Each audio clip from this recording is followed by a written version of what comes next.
Tu as raison, Shenrui, on fait une sorte de voyage dans le temps quand on parcourt cette rue.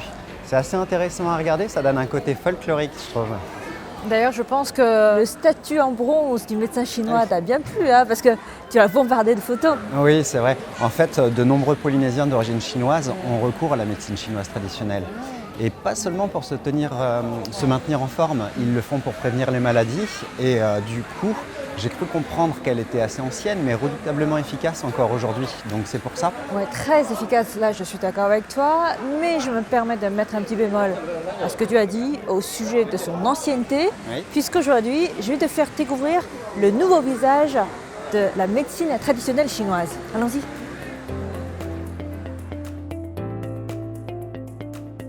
Et nous y sommes, voilà la salle spéciale de médecine chinoise. Bien, allons-y.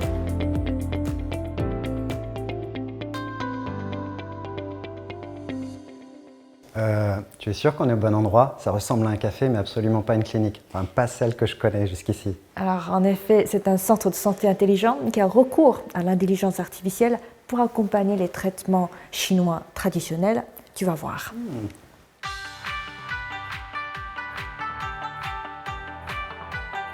Donc la langue, de prendre le... Que ma langue ne figurera pas sur ce tableau. Non, ça ne figurera pas, ça ne peut-être sur ce l'écran.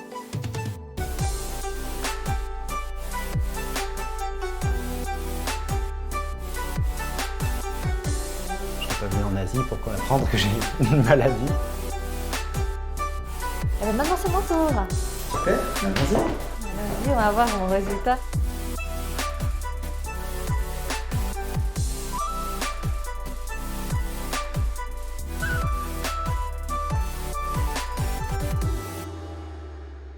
Et hop, voilà les résultats. Pour moi, c'est carence en chi. Et avec quelques petits conseils de remise en forme. Et pour toi? Et pour moi, c'est physique neutre.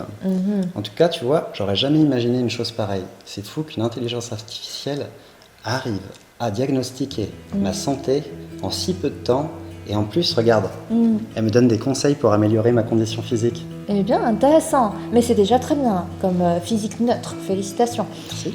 Et une fois, regarde, les tests sont réalisés, on peut en effet personnaliser son thé, comme ce qui a été indiqué sur l'écran, en fonction de sa propre condition physique. Ceci est son thé et c'est le mien.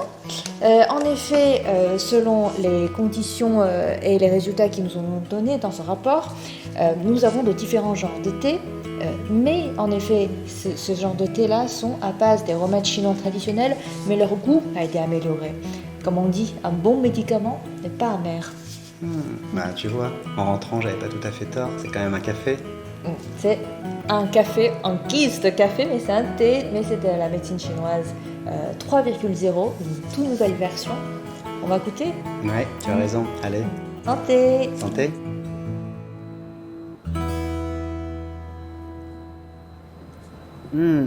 C'est pas mauvais du tout. Et si on m'avait pas dit que ce thé contenait des herbes médicinales, je m'en serais absolument pas douté. Eh bien, le mien, c'est pas mal non plus. Pourtant, c'est un thé santé, mais pas tout à fait du thé traditionnel chinois. Et oui, j'ai des amis tahitiens qui m'ont déjà préparé le thé. Effectivement, ça n'a rien à voir avec ce qu'on vient de goûter ici.